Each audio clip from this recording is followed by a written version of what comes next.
air traffic control, you're cleared for takeoff. Flight attendants, prepare for takeoff, please.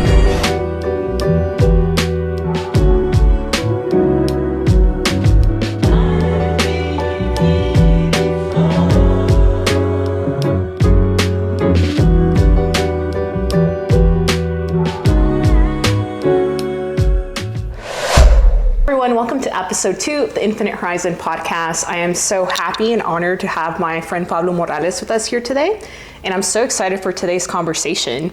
And before I introduce you, Pablo, I just want to say a little bit more about who we are at Infinite Horizon. And Infinite Horizon was created to inspire, empower, and connect women and Latino trailblazers in the Northwest Arkansas community, while we welcome anyone that is committed to leadership, to growth, and big dreams. This is a space for people who are building careers, businesses, and lives with intention, especially when the path forward is not linear, which happens many times when we are chasing our dreams. But let's start with an introduction, Pablo. So I'm joined by my good friend, Pablo Morales. He is a Univision Arkansas anchor, and he is also a college youth pastor at Assemblies of God Rogers. Pablo is a trusted storyteller, community leader, and someone who reaches people both on and off the screen. You want to tell us a little bit more about yourself? Yeah, so Ashley, first of all, thank you so much for providing the space to be able to speak into our viewers and the people on the other side of this screen. And we are so thankful just to be able to impact our community through organizations, through leadership, through churches. And so who am I?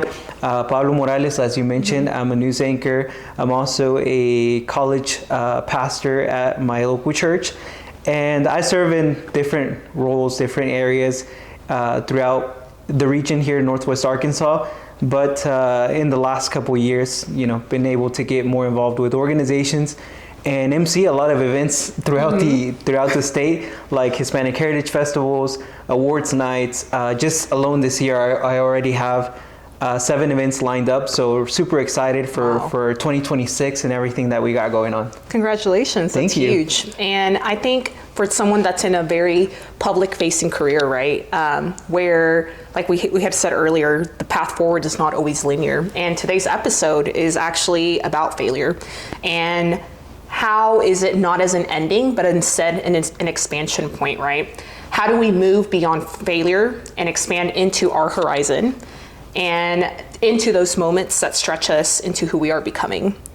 And Pablo, you mentioned a little bit of some of the community projects that you've been doing, but I was so very impressed by the Hispanic Heritage Festival that you did this past October, and it was a great turnout. I even remember driving by, and there's a billboard of the advertisement of it, and I was just so proud of you and what you were able to bring to our community.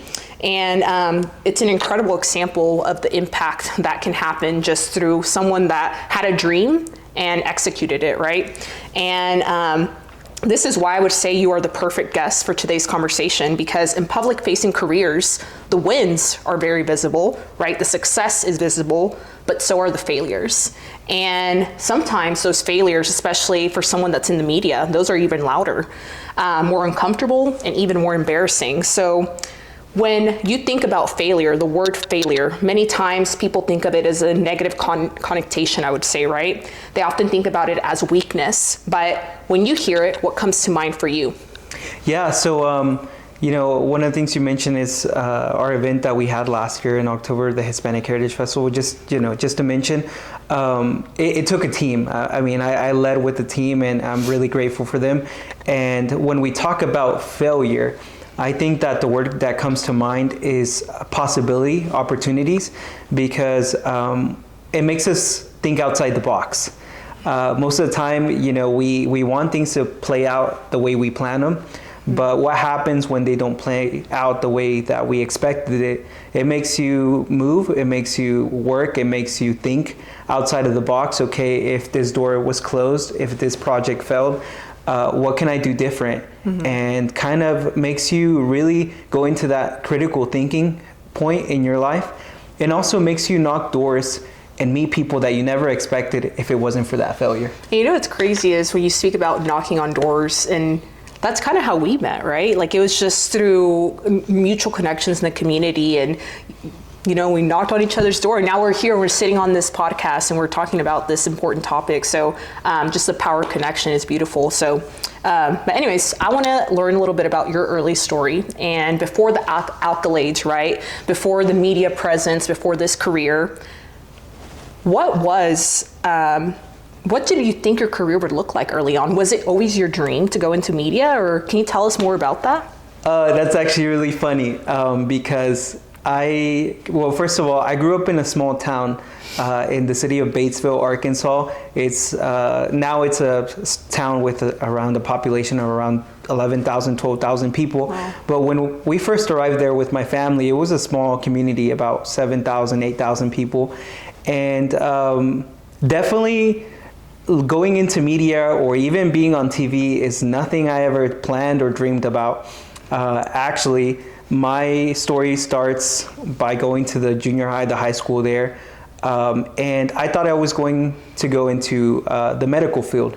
So at the age of 16, I started volunteering at my local hospital.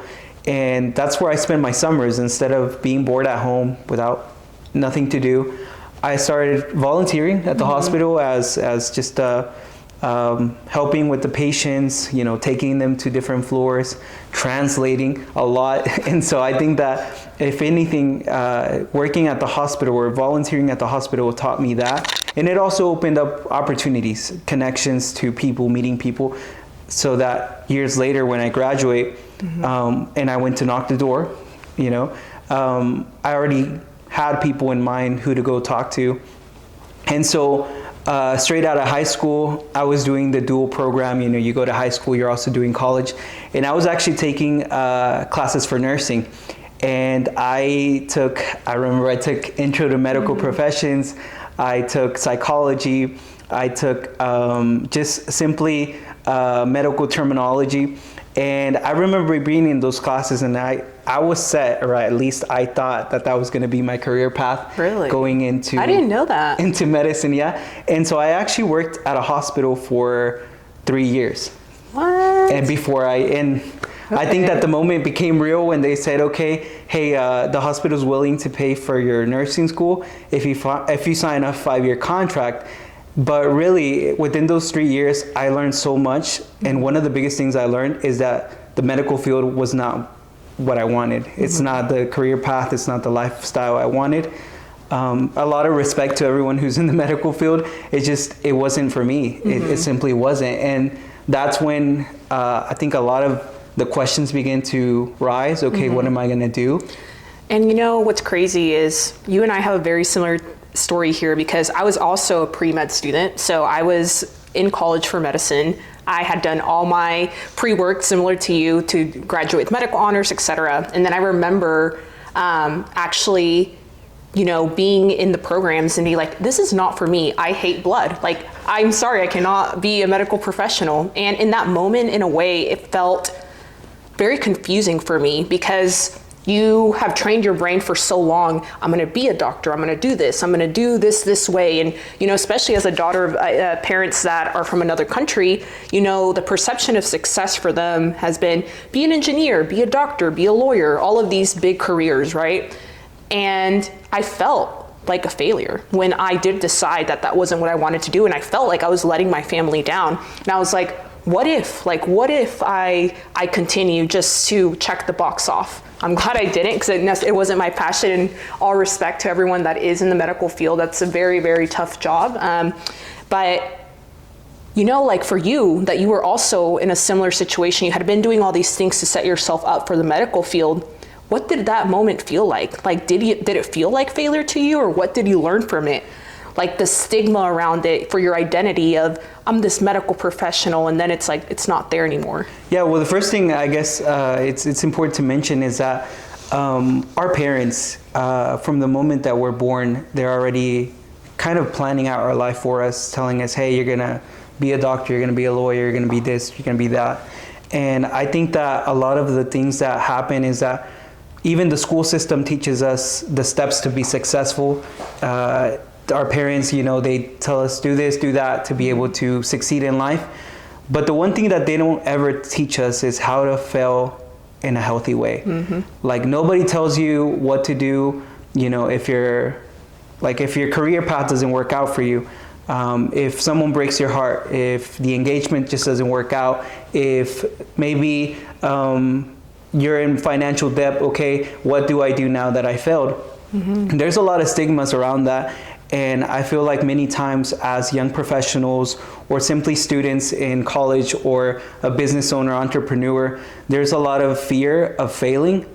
And there's a lot of shame that is placed on us because we identify with the failure. But the truth is, failure is simply a stepping stone and not a stumbling block.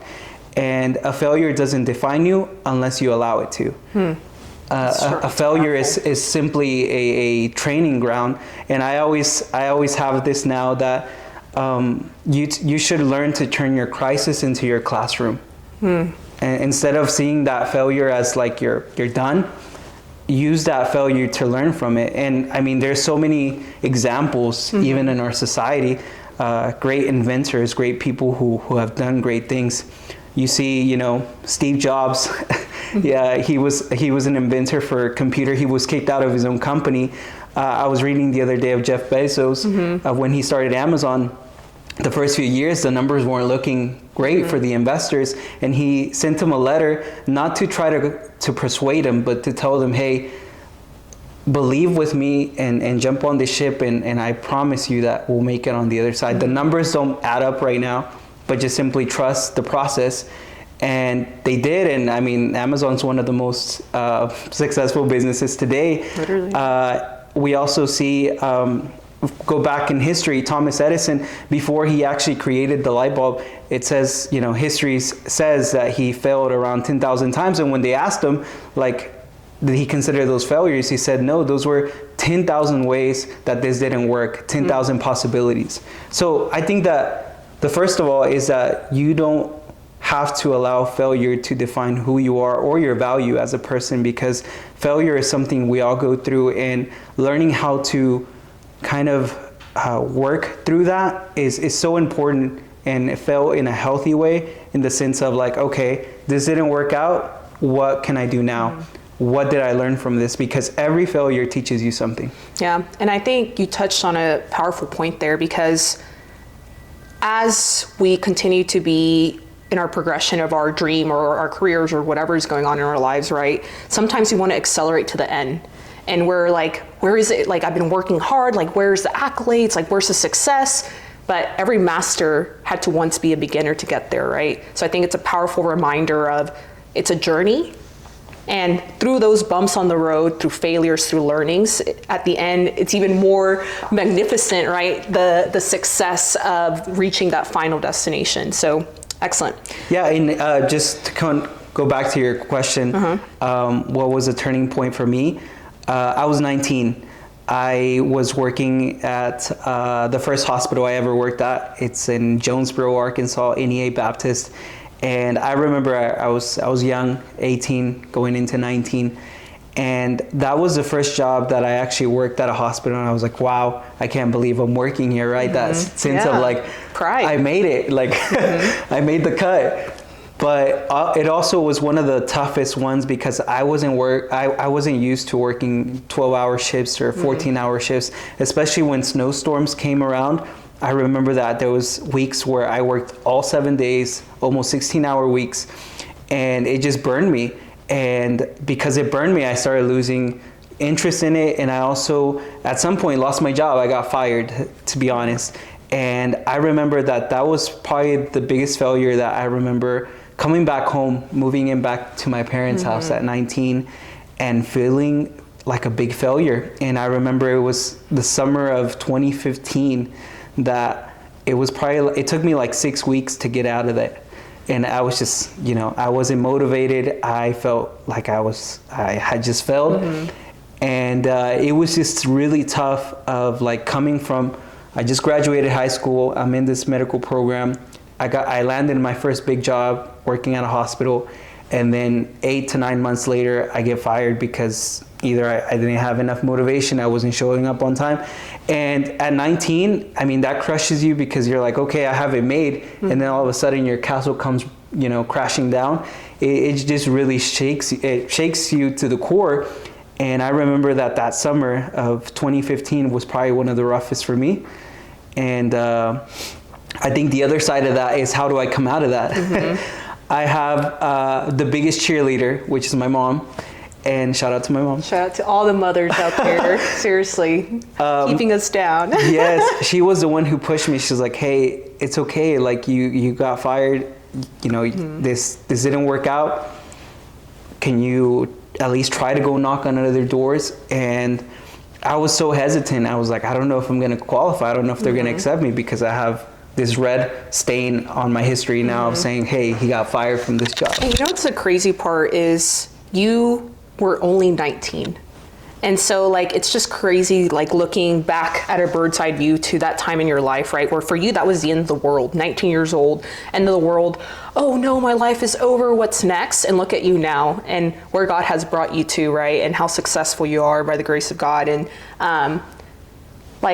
my point here is, life moves forward. So how do you live in the present moment, day by day? Because I think that's one of my biggest opportunities, I would say, is I tend to always worry a lot about the future. So I want to plan everything. I'm very type A. And when things don't go my way, I'm like, oh my gosh, what do I do next? And I'm freaking out, But in reality, when you look ahead, right, 10 years from today, and I look back, it's going to be such a minimal bump in the road. And essentially, how do you live in the present moment, right? So you don't allow those failures to just define the whole rest of your trajectory. Well, the way I would put it is that I feel like every year, or at least every failure that you experience in the year, is just simply another chapter that's writing your story of who you are. And I think the way to be able to enjoy the present, not get so worried about the future, not look back with shame at the past, is simply remind yourself of the things that you have lived through. What did you learn from them? How do I apply them today? How that made me a better person for who I am today?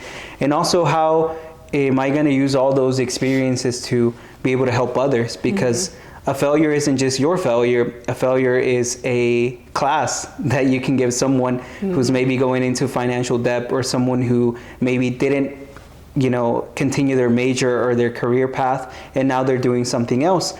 Because really, when we begin to open up and share our story with people, we find, just like you and I, we find a lot of points of connection where you're like, hey, I was there. And if you're, drowning in a cup of water right now, I got you. I think that's the beauty of failure, and the beauty of every chapter, that it's also used, God literally allows you to go through that so that you can be able to be a helping hand to someone else who might be drowning in this exact moment. Yeah, that's beautiful.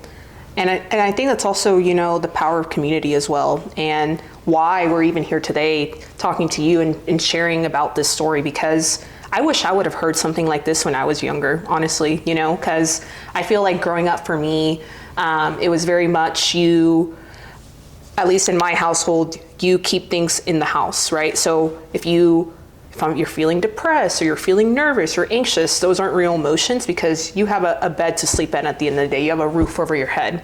And so it can be very difficult to seek out community and deal with these emotions of failure and, different things that might happen in your professional career. But power of community. And so something that I wanted to ask you is that through this moment of your life, right? I'm sure that you got out of it, but what were those things that helped you? Was it your faith? Was it friendship? Was it, maybe you preparing through an educational program? But what helped you get out of those trenches to where you are today as this successful anchor that's a professional in the media world? And, I saw this story the other day where someone was saying about you, and their parents were watching the news, right? And then your face just comes up, and it's Pablo's face, and everyone's home, So it's just such an awesome accomplishment. So how did you go from completely shifting your career, feeling like a failure at 19 years old, to the man you are today? Well, it's definitely a lot of trial and error. I think that the biggest thing is that you have to lose fear of failing. You have to be able to say, okay, if this doesn't work out, it's not the end of the world. Let's move on to the next thing. Because after I left the hospital, I worked at a furniture store for at least a year. And working there was something totally different from working at the hospital. But I learned so much because it was a mom and pop shop. So I had direct contact with the business owner. And just simply getting to know him, getting to know his failures too, because before he had his furniture store, he had gone bankrupt once. And he was literally reinventing himself and trying again, and just seeing his example of like, okay, I literally messed up, and not only did it just ruin my reputation, it also ruined my financial stability. Just hearing his story just was a great motivation, and just working there at the store, doing something totally different, doing a lot of customer service, it helped me a lot just to see another area, another field of profession. And so what helped me was literally just trying something different and saying, okay, if that wasn't for me, let's try something else. And I feel like as you go through life, you're gonna, be in different roles, be in different rooms with people, and you have to lose fear of just being seen. And again, I think the power of community is so strong, because yes, my biggest cheerleader, my mom, is literally the one who pushed me a lot, but also my faith. I can't leave that out, because just simply trusting God that He had a plan, and simply walking literally outside of the boat, walking on water, and saying, okay, I don't have all the pieces together, I don't have everything, but I'm going to trust you, and you got my back. And so just kind of leaving the security of the boat and walking into water is another thing. And then lastly, of course, education is so important. If you can go to college, do it.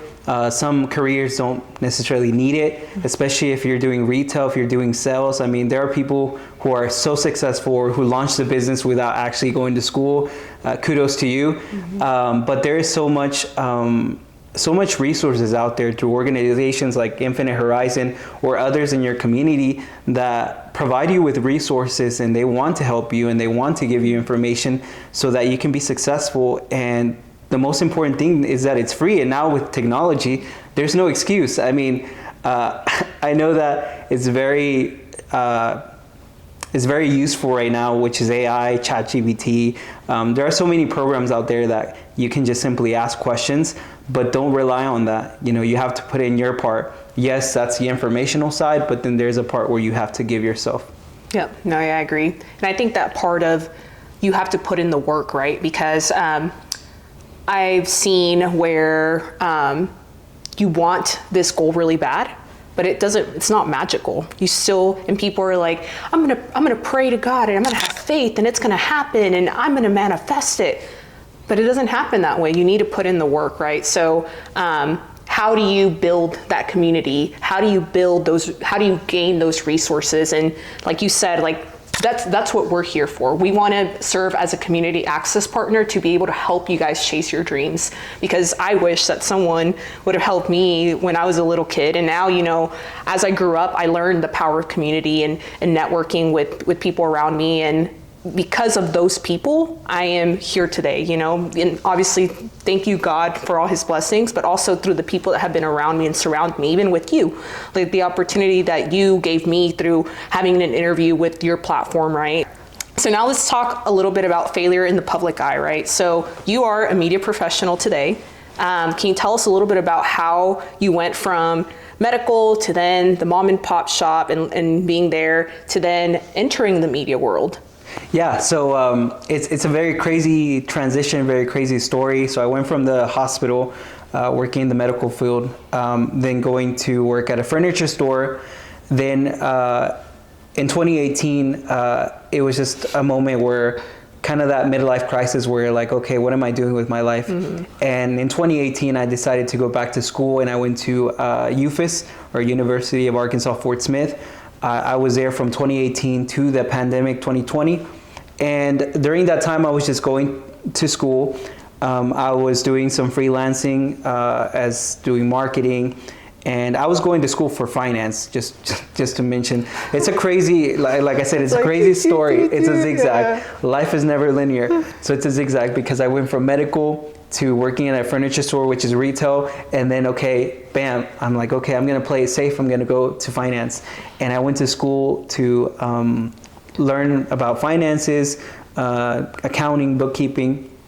And so I did. I went to do that. And then I went to work in Van Buren for a car dealership, and I was doing part of their bookkeeping, part of the marketing, and it was all good until unfortunately that a business owner and I didn't see eye to eye, especially when it comes to race. There was a lot of discrimination, racism, just to be honest. I'm not going to mention the owner or the business, it just simply didn't work out. And then a friend at the time where the church I was going to, they had a business which is auto detailing, something totally different, something I've never done. And I said, you know what? Sure, I need the money, I need a job. And I went to work with them for like 2 years. The remainder of the time that I was there. And so from 2018 to 2020, it was school and work and church. And then in 2020, when the pandemic hit, everything closed down. I mean, everything just shut. I think everybody can relate that we were stuck home. There was a lot of things that were happening, a lot of uncertainty. And when that happened, I was like, okay, during 2020 is when I was like, okay, I need to do something. I need to move. Because I'm the type of person that I cannot stay still. And I get anxious when I have too much free time. So I started to I was like, what do I need to do? So that's why you're here today. And so I started moving, and the first thing that came to mind is, okay, I came from a small town, went to Fort Smith, which was like midtown. And then I was like, okay, it's time to make a move. And that's when Northwest Arkansas came into mind. And I made a connection because of the church here that I started, kind of visiting because this church wasn't closed. My local church was closed because of the pandemic. And so I traveled from the River Valley or Van Buren to Rogers for 6 months every week, coming to the service. And it was a good excuse for me to leave the house too. So I would do it every week. And then in August of 2020, I finally made this decision to move here. When I moved here, in a course of 3 weeks, I found a place to live. I obviously had a faith community to come to. And then I had a job, which was doing bookkeeping for a air conditioning company. And I was there and I was happy. I was literally living the life that I thought I was going to be living, which was, a place here in Northwest, working in my career, which was bookkeeping and accounting for a business. And then And you said that all happened in a matter of 3 weeks. Yeah. Okay. Of the moving and doing all that. Yeah, for 6 months, I kind of just, I don't want to say I was spying, but I was just kind of taking a look at the area. And I was praying, I'll be honest, it was just like, okay, I'm not sure about this. This is a big change. But I was kind of taking my time for 6 months, kind of visiting, looking at the area. And then I started praying and I was like, okay, God, if this is for me, I need you to work your miracles and open a place for me to live, a job, and just give me the peace that this is the right move. And in August of 2020, it was time. Yeah. It all came up naturally, a place to live and the job. It just came all at once. And I can really relate, I would say, to that testimony because I have one that's very similar. And I don't know if I've shared this with you, but I had a very similar situation, I would say, a couple years ago where I was in an engagement that broke off, right? And so I remember praying about it and telling God, please, this is not the person for me, remove him out of my life. That's a very difficult prayer because God will answer it very fast. And then additionally, at that time, I wasn't happy at my current job anymore. So I remember praying about it and telling God, God, please, help me. I want to go back to Arkansas to be close to my family. I was alone over there. And I would like a new career path and, all of these different factors that had to fall perfectly from an engagement ending to a new career to being able to come back home and finding a job here in Northwest Arkansas that aligned with what I wanted to do long term. And in that moment, I really saw the faithfulness of God when I was at rock bottom, because I remember sitting in my room, all of the things around me were falling apart that mattered to me at that time, right? And I felt legit hopeless, like a complete failure when all of these core areas of my life were falling apart. And God really came through, like within a month, I sold my house, cash buyer, ended the engagement, went our separate ways, right? God opened an opportunity for my career to come work for this awesome company, Walmart, right? Where I feel like I'm really thriving. And I met so many amazing people, like even more friends, because I remember feeling really alone in the state that I was in, and praying one day and being like, God, like, please help me find friendships as an adult that are people that also I can talk to about you, right? Because like I remember having friends in my college days where it was just they're your party friends, and how do you meet those genuine friendships as an adult? That's even harder when you didn't grow up around these people, have a genuine connection and be able to, learn from them. And like from you, like I'm able to learn a lot about Christ and the love of Christ, and, you're a very wise person. And so how do you build relationships and friendships with people like you? And I'm just so thankful that in that rock bottom season where my life felt completely like it was falling apart, like I was a failure, God came through for me and showed me how faithful he is when you trust in his plans, So I really relate to that story. Yeah, I mean, everything went so quick when the move happened, and I mean, I feel like that's probably some of the best stories that you can share, and the miracles that we see, visibly, of where God takes you from a very bad situation or simply a situation where you're stagnant, where you feel like you're not growing, and just boom, all of a sudden in a course of a week, 2 weeks, 3 weeks, a month, everything can change. Like, it just makes you literally realize how changing life can be. And so kind of just to wrap up my transition. So I'm working here in Northwest Arkansas for a HVAC company doing the bookkeeping. And one of the things that happened is that during the pandemic, a lot of the churches closed down. And so they were doing live streaming. Mm-hmm. They were doing video, online services. Online services, yeah. And so at the time, there's a friend there at the station where I work now that told me, hey, they're looking to rebuild the team at the news station. And just to give you some background information, they had reduced the news station team during the pandemic because there was a big team that was working there. But whenever the pandemic hit, they reduced or they cut the team to just kind of leave the core people, like basically the basic people that they needed, camera guy, 4 news anchors or 4 reporters and the news anchors. And so I was actually one of the first hires in 2021 whenever they started building the team up again. But the funny thing is that when this friend of mine who referred me to the station came to me with the proposal, hey, they're hiring and I think that you'd be a good fit, I just laughed. I laughed. I was like, no. I was like, I don't think that I qualify. I didn't go to journalism school. I didn't do broadcast. I didn't study communications. Like, this is nothing to do with my, like, what I do. Mm-hmm. But the thing is, he knew me from the church and he knew kind of my personality. He could see that potential. How beautiful it is to have friendships like that, though, when people see what you could do when in that moment you feel like you have nothing to offer, right? So I think it's really cool that your friend was able to see that potential and having a friendship like that. Because look at you now. Yeah.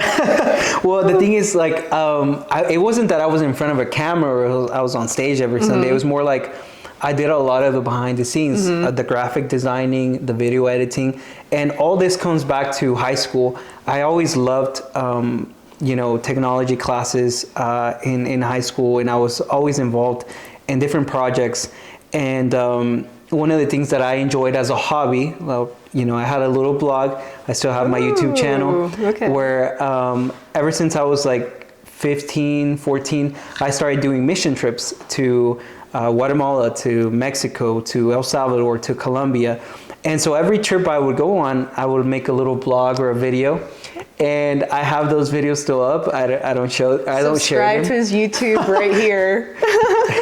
And so I always enjoyed it as a hobby. Like it was just something I did on my free time, where I would just put videos together of my journey or just the trip. And so anyways, he saw like my editing skills, he saw what I did, and I was helping at the time to kind of restructure the online services because it was good, but it was crappy. And so we were trying to like make things better. And so he saw how interested I was, how involved I was. And I think that's where it dawned on him that I would be a good fit. And so he tells me to go interview. Mind you this, I never applied. It's not like I filled out an application or went online or, was actually fighting for the job. No, simply he said, hey, there's an opening and I think you'd be a good fit. Could you come to the office and interview? And this friend of mine is very impulsive. So I was like, wait a minute. First of all, I was like, I'm not going to go to the office and just show up like just John Doe just showing up at your door. Hi, I'm here. And be like, hey, I'm here for an interview. I was like, no, just set up a meeting and let me know when it's for, and we'll do that. And so I remember that we spoke on a Wednesday. He set up the meeting the next day, like at 1 p.m. And I was like, are you serious? He's like, yeah, I'm serious. He's like, your meeting is today at 1. And so, okay, so I talked to my boss. The good thing about bookkeeping or accounting is that it's very flexible because you can work early in the morning. And I mean, there's a lot of flexibility with working in a job like that, especially in the company I was, it was small. And the thing is, like, I asked for permission. I went to this meeting. In my head, I was like, okay, this will probably take 30 minutes tops. I was like, this will be a short interview. As soon as they realize that I don't have any schooling for this, they're just going to tell me thank you and bye. But I was like, even if I don't get the job, I am curious about what they're using because, mind you this, I was trying to better our online services at the church. So I was like, I had already done studying on cameras, on cables, on things that we needed to be able to make that online presence for the church better. And so I show up to that meeting. They interview me, they start talking to me, and then they take me into the studio.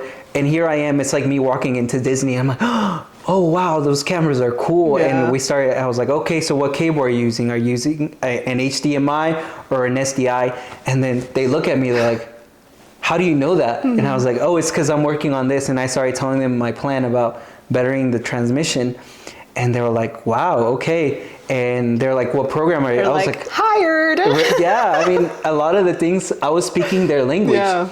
I was speaking the tech world and everything that had to do with broadcast. And I was like, are you using Blackmagic? Are you using OBS? What are you using to stream? And they were just like shocked that I knew that. And for me, it was like, that's not normal. And they were like, no, like you have to have a passion. You have to know what you're talking about to use those words. And so it's not that I studied for an interview. It's simply, I already had an interest for it. So walking into that meeting was so easy because it was something I was already involved with. And so one thing led to the next. I did the interview. I ended up staying for their broadcast because they were about to shoot the news around 3:34. So I stayed to watch everything. Got front row seat to basically see how they do everything. The meeting was on Thursday. The president to the company was there that day. Wow. And so they were like, hey, we want you to meet the president of our company and just say hello. And it was just awkward. And I was like, oh, hi, I'm just here. Yeah, you're like, hi, I'm John Doe. Yeah, hi, I'm John Doe. Nice to meet you. And I remember that was on a Thursday. And he was like, okay, did they get your information, your phone number, your email? I said, yeah. And they said, okay, we'll let you know. And when they said that, we'll let you know, I was like, okay, that's good. Yeah. It's okay. I wasn't so, I didn't have an expectation that they were going to hire me, but at least I gained some more knowledge about how to do better in our streamings. And so I leave on a Thursday. I get a text from the president or the main CEO on Saturday. Okay. He sent me a text like around 10 in the morning and he's like, hey, this is so-and-so. I wanted to see if you had time to talk today. And I was like, no way. There was like, no way. And so I remember I sent him a text and I was like, hey, I'll be free after midday around noon. And he said, perfect, I'll call you at 12:30. And literally, he calls me at 12:30. He tells me, okay, hey, we want to bring you on board. We're really surprised with your knowledge and how much you actually know about everything we do. So if you're able to start, we want you to start Monday. And I was like in 2 days, Monday? And he was like, yeah, in 2 days, Monday, you'll be part-time from 12 to 5, and you'll be in our production team in the editing behind the scenes. And I was like, okay, this is great. But one thing, I was like, I still have a job with another company. I can't just drop everything and go. So I need to talk to them and see if they're okay with that. So if you allow me, I can confirm later this afternoon. And yeah, that was March 13th of 2021. And then I started March 15th of 2021. So I'm about to come up on 5 years here in like a couple crazy. Couple Congratulations. Weeks. Yeah. That's amazing. So you went from being on the editing team or more of the backstage production. When did it come to the front of the camera? Because I even observing you this whole time, and I'm like, you're just so good, you know, like looking at the camera the whole time. I'm like, I need to touch up my communication and, you know, journalism skills. But I'm just so impressed by, you know, who you are as a media professional. So how did it go from backstage production to then public facing media? So it was really natural. It was a natural process. It wasn't that I applied for anything. Just simply how my story starts here with the station. It's not that I ever applied for a different position or I was fighting with someone I was competing with someone for a job. It was all really natural. So I started working in the editing side, like I mentioned, just doing all the behind the scenes. And I started on a Monday. The guy that was training me was with me the first 2-3 days, and by Thursday I was running solo. Wow. Because the program was very similar. How scary. Yeah, it was scary, and I didn't make a lot of mistakes, but they were minimal mistakes. They weren't like huge mistakes.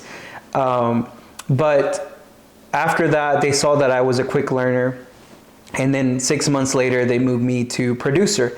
So the difference between editing and producer is that the editor grabs the video, he's the one who sees the whole video, the timeline, he begins to make cuts wherever there's mistakes, fixes it, and then basically polishes it to be able to upload it. The producer is actually the man in charge. So a lot of people think that we're on the screen and we're the only ones like, you know, just talking into a camera, but really we have an earpiece in, you know, where we're listening what the producer says. If producer says camera 2, we shift to camera 2. If producer says camera 3, we shift to camera 3 or camera 1, depending on what his instructions are, according to the program.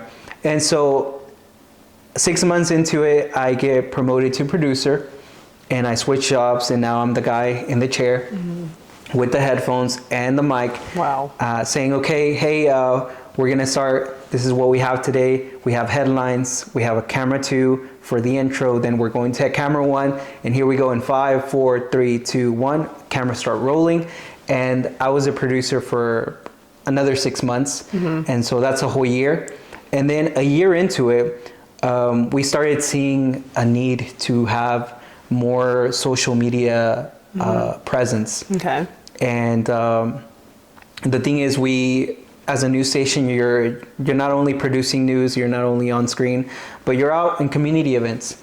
And in one of those community events, my boss saw me, the same president CEO that called me, and we were actually at the Frisco Festival in Rogers. And we had a table, we had a booth there, and they were like, okay, well, we were there just to pass out information, just to greet people, get some interviews. And they had this huge Pikachu outfit, and so nobody wanted to volunteer, and I was like, I'll do it. Yeah. And I remember I get into that Pikachu outfit, and all of a sudden we start getting kids and a lot of people coming to our booth, and just interacting with the community. And I mean, to me, it was funny. I remember that I was there for that event. I get out of the suit, and then it was sweating. Yeah, I was sweating. I think I lost a few pounds there. But I remember that after getting out of the suit, I started, just connecting with the community, greeting people, talking to people, and my boss saw that I was really good at communicating and meeting people, and so a few weeks passes by, and then we have our annual station meeting where we talk about things that went good, things that we need to improve on, changes. And that's when it came up. They're like, hey, so we're thinking about implementing a new role, and we want to have a social media representative, a social media manager, and someone who kind of just represents us online, someone that will represent our station, and someone that kind of takes control of the digital platform. And so they started talking about who could possibly do that, or if we were going to hire. And then all of a sudden someone, in the meeting says, why doesn't Pablo do it? And I was like, wait, what? And so... Yeah, the opportunities are just coming to Yeah, I mean, they literally. just kind of, it was pushed on me. And so I was like, I mean, sure, why not? Like, I didn't know what it was going to be like. And so I remember that coming out of that meeting, they're like, okay, well, Pablo, you're going to be our social media manager, and you're going to be in charge of the digital platforms. And so, yeah. And so I remember that, okay, that was all sounded great and awesome. And then come the next week, I wasn't editing, I wasn't handling cameras. It was more like I was in an office now managing our digital platforms. And I remember I go into my boss's office on a Monday, and I was like, okay, so what do I do? And he looks at me and he's like, I don't know, figure it out. I was like, wait, what? He's like, yeah, this is a new role, so we're gonna give you the freedom to kind of explore what that looks like. And so he's like, I'm not gonna tell you what to do. You're gonna have to come up with a plan of how you're going to manage our platforms, how you're gonna fill your time. And I mean, that was I think that was the biggest challenge when I started doing that, because I was like, okay, so I have 8 hours. I come in at this time and I leave at this time. So what am I gonna do for 8 hours? And I remember that it took me 2-3 weeks to be able to start literally planning what I was gonna be doing, because I didn't know exactly what I had just stepped into. So I started creating a posting timeline, a schedule of like making sure there was post every hour, every 30 minutes. Then I had to figure out how to work the website. Then after that, I started realizing that, hey, we have clients to take care of. Like, they have promotions that we need to make sure that they're going up. We have giveaways. We have people who write messages to our station, emails that we get, press releases and stuff like that. And so all this is happening, and here I am kind of gasping for air and trying to like understand what I just got myself into. And so, yeah, I mean, there was probably like a year that it took me to kind of find my role and I made so many mistakes, because mind you this, I work for a Spanish TV station. Spanish is not my first language. I mean, it is, but I didn't go to school in Spanish. So there was a lot of mistakes that I made with grammar, with all the little accent marks, or how do you use the words correctly. And so I was called into my news director's office almost every week to tell me, hey, there was a mistake here, grammar. Hey, there was a mistake here, you used this word. Hey, there was a mistake here, every week. And I mean, I think that second year that I was working as social media manager and public relations, it was tough because there was mistake after mistake after mistake, but I didn't take it personal. I remember that every time she would call me in, I would just have my phone and I was taking notes. I was like, okay, how do I use this word? Where does this accent go? And then I slowly started building basically a school for myself of how to use grammar in Spanish correctly. And so that was for like a year and a half. And then after that year, second year, let's say year 2.5, they start saying, hey, since you're doing social media, could you do a report about like things that are trending on social media, or kind of just give us a segment of entertainment. And I was like, oh, I like that. Yeah. Because the thing about the news world is that there's so many perks to it, because we get tickets to everything. So if I want to go to a Broadway show here in Fayetteville, I can get tickets to it. Hello, invite, come on. If I want to go to a basketball game, there's tickets. If I want to go cover this event, there's tickets. Like, we basically get VIP access to anywhere we want, as long as we knock on the right doors and do the proper ask. But the thing is, and I was like, okay. So I remember I started exploring every place here in Northwest Arkansas that you could do something fun. And I went to it to do a report, to do a story. And that's how I started being in front of a camera. But really, I think a lot of the process was just working in social media, because I would have to do Facebook Lives at events. And I remember when I first started, man, I was stuttering so much, or I would get like lost for words. I will go blank. And then I had to kind of like quickly like think on my feet. And so a lot of what we do is also improvise. We improvise a lot. Sometimes there is information that gets lost in the process of speaking in a camera. And one of the things that helps me is that I have a pretty good memory. So, I mean, I can remember dates, I can remember addresses, I can remember times, like specific thing. And so my mind is just that way. So it helps me a lot. It works a lot in my advantage. So that's year 2.5 where I started doing reports. And then in my year 3.5 is when they're like, okay, again, my boss comes to me and he's like, hey, we are needing to have more news reporters. And I think it's time that you go on the desk. But it wasn't like a weekly thing. It was more like once a week. Yeah, like ad hoc kind of. Yeah. Kind of, on call or on standby. And so I was like, really? And they're like, yeah, so that means that you're going to have to wear a suit and a tie and, get comfortable with a camera in front of your face the whole time. And then a teleprompter reading. And I was like, okay. He's like, it's no different than what you're doing now. It's just, in a more formal setting. And I was like, okay. And I remember that the first time we did it was probably December of 2023. That the first time I went on air and, in front of a camera as an anchor.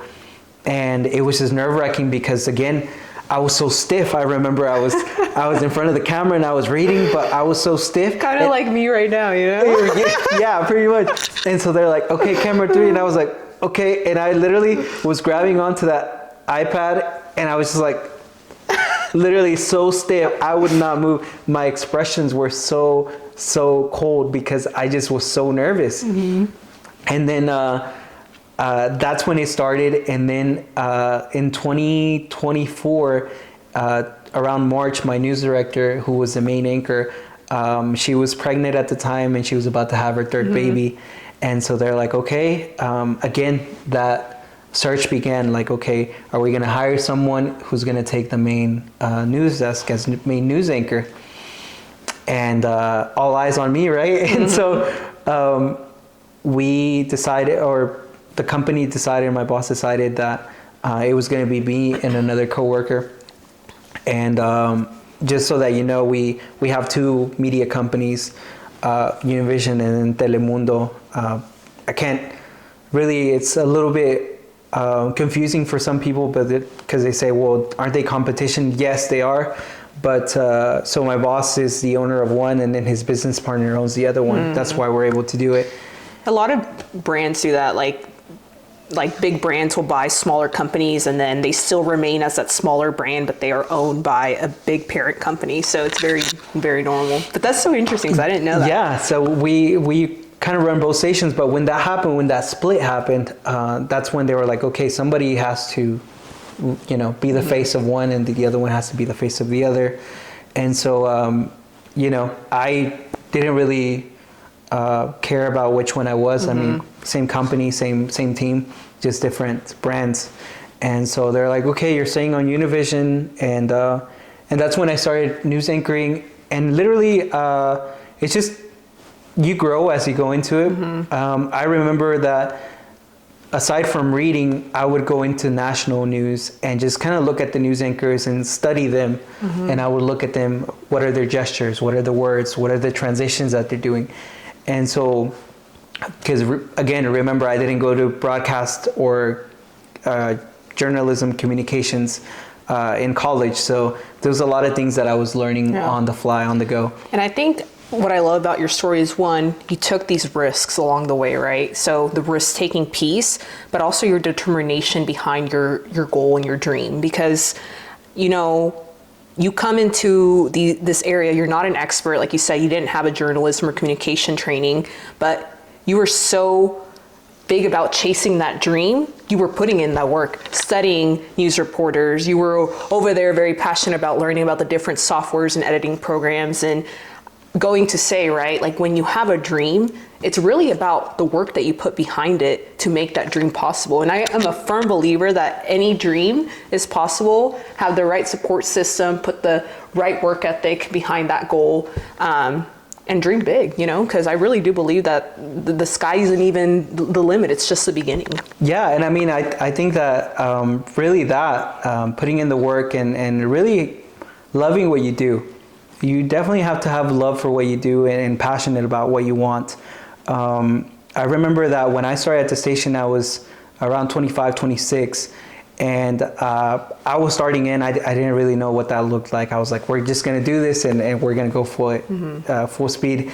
And it was awesome. But as I began to get more involved and get more invested into the company, I started seeing how doors began to open for community events, for organizations. And then now all of a sudden, you know, I'm getting called to go to certain meetings or be in rooms with people I didn't even imagine, where I feel so small, but then I'm reminded of why I'm there, you know, to be a voice for our community and to also just be that voice of wisdom whenever there is no answers to certain questions. And so just fast forward to now, a lot of the things that I've been able to accomplish is simply by trusting God, putting in the work, not being scared of trying something new. Like Ashley mentioned, you know, taking the risk. I think that nobody is ever going to win if they're never going to take a risk for something, right? And so I had to take a lot of risk, just trying different roles.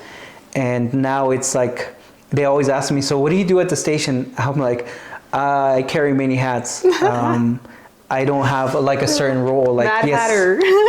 I mean, I am a news anchor. I do this, but I'm also a public relations guy. I do social media. And then this year alone, I've stepped into sales within the last year, stepped into sales, you know, selling marketing packages for clients and for businesses. And we're in the last day of January, and I've already closed two contracts for this year and working on the third one right now as we speak. Wow. So it's pretty cool, you know, something else, something totally new, something I've never done before, sales. We're doing like a salesman for marketing, and it's something that I was also fearful, but here we are, and it's been great. And honestly, that's, I think if anything, there is no success that doesn't come at the cost of one or two failures. There has to be failure somewhere in there, because there's no way that you would grow or learn if you didn't go through failure. And I guess because you're in such a public visible eye, and you are always around people where you have to be this super, you know, authentic, genuine, happy person, how do you look put together when you are struggling internally to the public eye? That's a really good question, actually, because I feel like every day, even when I go into the seat to narrate the news for the day, sometimes there are 3 or 4 or 5 different things going through my head, because different things, either family, church, there in the office, or something else personally happening, where I have to kind of dial out all that.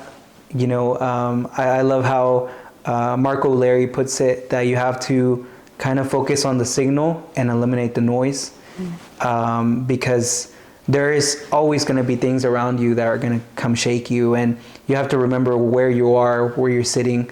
And so for me, is that I focus. And so whenever I'm going to go into narrate the news, 30 minutes before or an hour before, I put my phone on do not disturb or sleep mode, so I don't get texts, so I don't get calls, so I don't get emails. And I just start reading the information. I start, you know, reading the scripts to be able to go live and focus on the information I'm about to give. Also correct a lot of mistakes or little grammatical errors. And so like I said, there's sometimes where there's a lot of nerves or a lot of things going through my head as I'm narrating, but I have to kind of just focus in on what I'm doing right now. Yep. Because there are things that you can control and that are within your reach, and then there are things that are out of your control that you can't handle everything. And so you focus in on the one thing that you're responsible for right now. Yeah, and I think that goes back to a powerful reminder of living day by day in the present moment. You know, you never know what can change from one week to another even, right? So how do you live in the present moment in this present goal to then shape your future? But I have two last questions for you, Pablo. Sure. So for someone that's in the middle of a failure right now, right, that can be really struggling. And I know for me, at least this past year has been a year that has been really tough. So what would you tell someone that is currently feeling like there's no hope? Well, the first thing I will mention is that, like I said at the beginning, a failure does not define you or the value that you hold. It's so important to remember that a failure is simply something that's happening right now. It's not something that's going to last forever. It's temporary. And the next thing I would say is, what can you learn from that? What can you write down that, you know, either taught you something or that you simply can use now so that you don't fall into the same hole, into the same ditch? So first of all is remembering that a failure does not define you, that it's not who you are, it doesn't define your value. Secondly is what you can learn from it. And thirdly, or the last thing that I would say is that, hey, just keep moving forward. This you know, kind of like Nacho Libre, this too shall pass. It's temporary. It's only a season. An object in motion stays in motion, you know? Yeah, yeah. I mean, it's not forever, and it's simply another part of the chapter that you're living in, but it doesn't define your end story. Perfect. And now that we're in 2026, it's a fresh year. We're at the end of January. What's next for you? What are you looking forward to for your horizon as you go into this year, the dreams that you're chasing for this year? Yeah, so I'll just mention a few. I won't mention all because there are some bigger goals, you know, behind, but I don't think they're ready to go public yet. For this year is simply, you know, learning more about sales in the industry that I'm in, being a better communicator than I am now, and being more involved in community events and community efforts that are being made. This past year, 2025, was probably one of the roughest years for our community, the Latino community. And there was a lot of things that I learned from it, and a lot of things that I say, okay, you know, maybe you can do more or make more of an effort. So yeah, this year, be a better communicator, be more involved in certain community events or community efforts, and then investments. Right now, as we speak, I'm trying to buy a second home. So I already have a home. It's where my parents live, and now we're working to buy a second home and get into investments and real estate for that matter. And I mean, there's personally, obviously, being more healthy. I don't think my goal is to be ripped or, you know, be showing off muscles, but it's just to be healthy and to be in a good state where, hey, if I have to run a 10K tomorrow, I'm good to go. I'm in condition to do that because and you've been training a lot. I have been going to the gym and getting back into it, changing the diet too. I hope it's not like a New Year's fever that it's just like it's gonna last 2 months. But one last thing I would say is that recently I heard this from the Diary of a CEO, one of my favorite podcasts. There was a guest that was talking, and he's like, you know, I feel like we should focus more on building systems than goals, because goals are so temporary, where you reach a goal and that's it. Like you reached it, but then there's nothing beyond unless you establish something. But if you build a system where you build a habit of like, okay, I'm gonna change this to get this outcome, and then if I continue doing that system, it'll continue to give me this outcome. And so that's my goal for this year, to build systems to be able to be a healthier version of me, to be a better person, you know, in not just on camera, but off camera, and just to be, build that system to be able to be a blessing to the people around me. I'll finish with this. I always love, whenever we have a chance to talk to college students, there's a story in Genesis 37, the story of Joseph the dreamer, and his story teaches us a lot about overcoming obstacles. Of when you have a dream, you have this goal, you have this vision of what you want for your life or for your future, and when you share it with the wrong people, and how that can lead you to be stuck in a pit or in a prison. And so from the story of Joseph, we learn that Joseph goes from the pit to the palace, but there's a whole process in the middle that has to occur, that gives him life lessons. But I'll tell you one thing, if failure has taught me something, is that it's not until you're in the pit that you look up to the sky. It's not until you're in the pit that you look up to the Creator. So if there's anything that I could tell you, is like, no matter what level of success or industry you're in, if you ever find yourself in the pit, make sure to put your eyes up to heaven, and from that pit, look up. Pablo, thank you so much for being here today, for sharing your story, for being vulnerable, and just for the impact that you bring to our community. And, failure is something that many people experience quietly. And I think conversations like this remind us that it does not disqualify us, it shapes us, right? And I want to end with the Denzel Washington quote. So it says, "To get something you've never had, you have to do something you never did. Do you have the guts to fail? Because if you do not fail, you're not even trying. Every failed experiment is one step closer to success. In life, you have to take risks. But not only this, but to be open to life and to accept new views, be open to new opinions. And while this might be frightening, it will also be rewarding. Because the chances you take, the people that you meet, the people that you love, the faith that you have, that is what is going to define you. Failure is not proof that you are off track. It is often proof that you're trying. And as you move towards your horizon, ask yourself this: are you willing to take that risk?